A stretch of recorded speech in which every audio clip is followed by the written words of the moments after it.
Définition et fonction d'un compteur. Cette théorie présente l'ensemble des circuits numériques utilisés pour les fonctions de comptage et de décomptage. 1. Définition et fonction d'un compteur. Un compteur ou décompteur est un circuit électronique constitué essentiellement par un ensemble de bascules et le plus souvent d'un réseau combinatoire. Ce compteur ou décompteur permet de comptabiliser le nombre d'événements qui se produisent pendant un temps donné. Chaque événement est traduit en impulsion électrique. Ces circuits possèdent le plus souvent une entrée, quelquefois deux entrées, sur laquelle parviennent les impulsions à compter ou à décompter.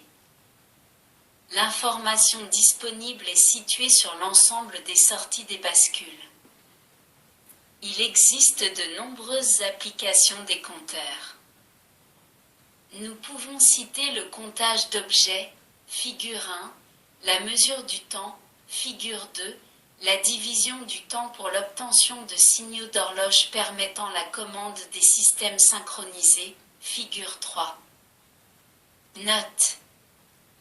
Un compteur dont le contenu augmente d'une unité s'incrémente. Un décompteur dont le contenu diminue d'une unité se décrémente. Il existe une grande variété de compteurs que vous allez découvrir au cours des prochains chapitres. 2. Les compteurs binaires asynchrones. Les compteurs binaires asynchrones utilisent le code binaire pur pour compter ou décompter. Ces compteurs sont asynchrones, car seule la première bascule reçoit le signal d'horloge. Toutes les bascules qui suivent celle-ci sont commandées par la bascule précédente comme indiqué à la figure 4. 2.1. Le compteur diviseur par 2. Le montage situé à la figure 5 est le compteur le plus simple puisqu'il utilise qu'une bascule de type D et qu'il n'est capable de compter qu'un seul événement. La sortie Q-bar est rebouclée sur l'entrée D. Le chronogramme de la figure 6 permet de suivre l'évolution des signaux d'horloge et des sorties Q et Q-bar. Supposons que la sortie Q soit au niveau L à l'instant T0, donc Q-bar et D au niveau H. À l'instant T1 se produit le premier front actif. La sortie Q bascule et passe au niveau H, puisque l'entrée D est au niveau H. Entre les instants T1 et T2, l'entrée D est au niveau L. Donc, à l'instant T2, Q revient au niveau L et D au niveau H. À l'instant T3, Q repasse au niveau H et ainsi de suite. La période du signal qui est présent sur la sortie Q est ainsi le double de celle du signal d'horloge. Autrement dit, la fréquence du signal de sortie est la moitié de celle du signal d'horloge. C'est pour cette raison que ce montage est un diviseur par 2. C'est l'élément de base de la plupart des compteurs. Ce compteur possède deux états, qui sont 0 et 1, l'état d'un compteur étant défini par une combinaison particulière des états logiques des différentes sorties. Ce compteur ne peut déceler qu'une seule impulsion, à condition de fixer l'état initial de la bascule. Nous allons voir qu'il existe un problème lié au temps de propagation à l'intérieur de la bascule. En effet, si vous regardez la figure 7, vous remarquez qu'il existe un état transitoire entre les instants T1 et T2 et entre les instants T3 et T4. Nous reviendrons sur ce problème au cours de cette théorie. Un diviseur par 2 peut aussi être obtenu avec une bascule JK comme représenté figure 8. Cette bascule fonctionne en mode toggle. Le chronogramme est le même que celui relatif à la bascule D, située à la figure 6. Ce mode de fonctionnement toggle a été présenté au cours de la théorie 5. 2. Un compteur modulo 4. Le montage situé à la figure 9 est un compteur constitué à partir de 2 bascules D. Ce montage est bien un compteur asynchrone puisque le signal de l'horloge H n'est appliqué que sur l'entrée clock de la première bascule, clock 1. La sortie Q bar 1 est reliée à l'entrée clock de la deuxième bascule, clock 2. Chaque bascule est câblée en diviseur par 2. Le chronogramme de la figure 10 permet de suivre l'évolution du compteur au cours du temps. À l'instant T0, les deux sorties Q1 et Q2 sont au niveau L. Au premier front actif d'horloge, instant T1, la sortie Q1 commute et passe au niveau H. Q bar 1 passe au niveau L.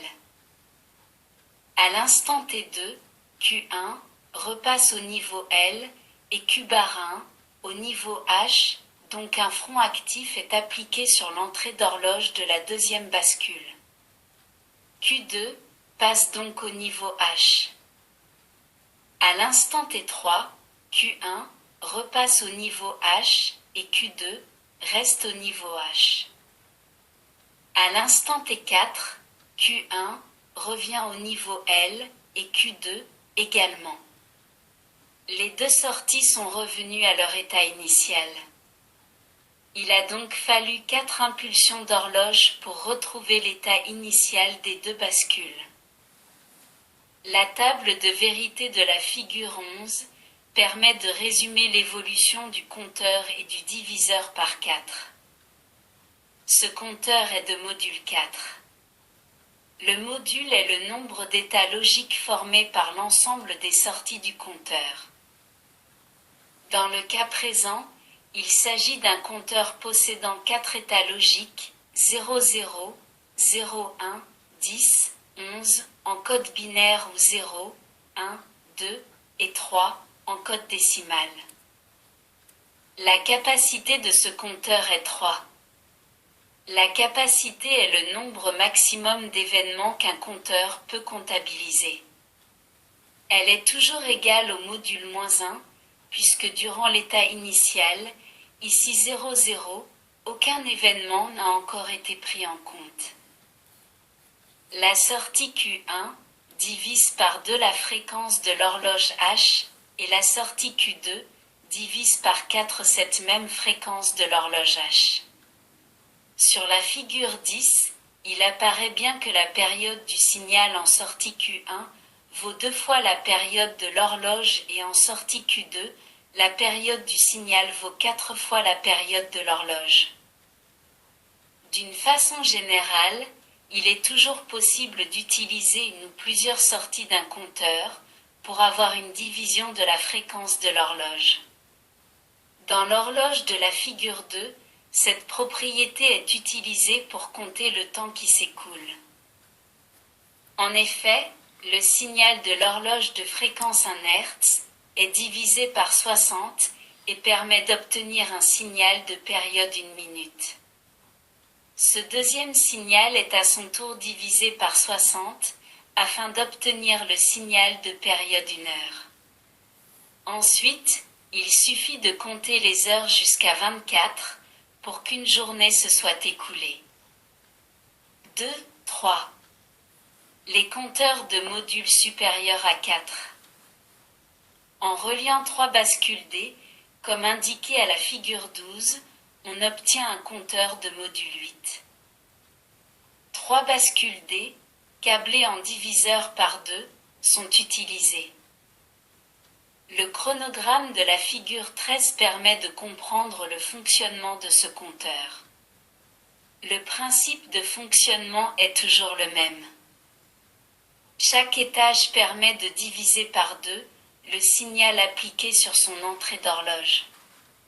Sur la sortie Q3, le signal que l'on peut prélever est donc à une fréquence 8 fois plus petite que le signal d'horloge.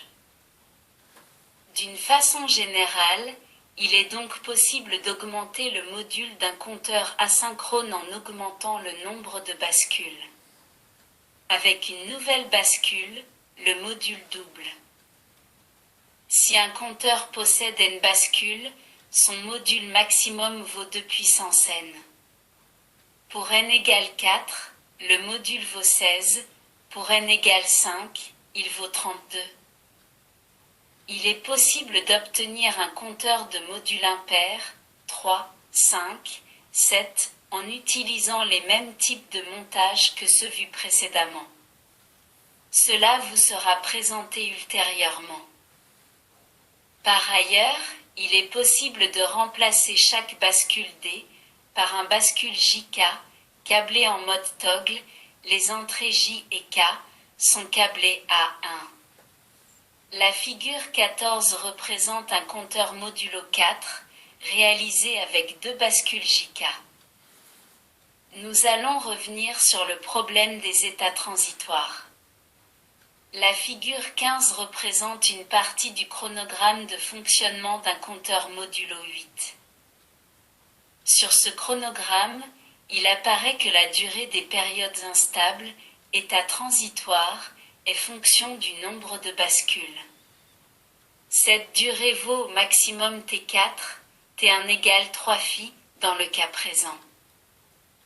Pendant cette période instable, T4, T1, au lieu de passer directement de l'état 3 à l'état 4, le compteur passe successivement par les états transitoires 2 et 0. On considère ici que le temps de propagation de chaque bascule est sensiblement le même, φ. En réalité, ces 3 temps de propagation peuvent être différents. Il est évident que si le nombre de bascules augmente, la durée de la période instable augmente également. Ceci est dû au fonctionnement asynchrone du compteur puisque les bascules réagissent les unes sur les autres en cascade. Pour cette raison, on utilise une impulsion de prélèvement qui permet de lire l'état du compteur. Cette impulsion sera décalée par rapport au signal d'horloge d'une durée supérieure à celle des états transitoires. Cette impulsion pourra être générée à l'aide d'un monostable. Les figures 16 et 17 présentent 2 schémas de prélèvement du contenu d'un compteur. Dans le cas de la figure 17, il est également possible de stocker le contenu du compteur dans le registre pendant la période que l'on souhaite. Ces états transitoires sont donc l'un des principaux facteurs qui vont limiter la fréquence d'horloge du compteur. En technologie MOS, avec φ égale 100 nanosecondes et 4 bascules D, la période des états transitoires vaut environ 400 nanosecondes. Si l'on réserve environ 100 nanosecondes supplémentaires pour prélever le contenu du compteur, la fréquence maximum de fonctionnement sera 2 MHz. Si l'on veut travailler à une fréquence relativement élevée et utiliser un compteur de grande capacité, il faudra donc utiliser un compteur synchrone. 2.4. Présentation de 2 compteurs intégrés. 2.4. 1. Le compteur intégré 7493. La figure 18 représente le schéma de principe du compteur intégré 7493, réalisé en technologie TTL, ainsi que son brochage. Le schéma de principe est le même que celui de la figure 14. Les entrées J et K des bascules sont câblées intérieurement à 1. Une remise à 0 générale asynchrone du compteur est possible grâce aux entrées R0 et R1. Pour cela, les 2 entrées R0 et R1 doivent être simultanément à 1. Ce compteur peut fonctionner en diviseur par 8 en présentant l'horloge sur l'entrée B ou en diviseur par 16 en présentant l'horloge sur l'entrée A et en reliant la sortie QA à l'entrée B. 2, 4. 2. Le compteur intégré 4024. Son schéma fonctionnel et son brochage sont donnés à la figure 19. Ce circuit est réalisé en technologie MOS. Le symbole NC signifie non connecté. C'est un compteur binaire 7 étages en cascade. Son schéma logique est donné à la figure 20. CP bar est l'entrée d'horloge. MR est l'entrée de remise à zéro générale asynchrone prioritaire. La présence d'un niveau H sur MR remet tous les étages du compteur à zéro indépendamment de CP bar. Ce compteur est incrémenté sur le front descendant de CP bar et peut compter jusqu'à 2 puissance 7 moins 1 égale 127 impulsions.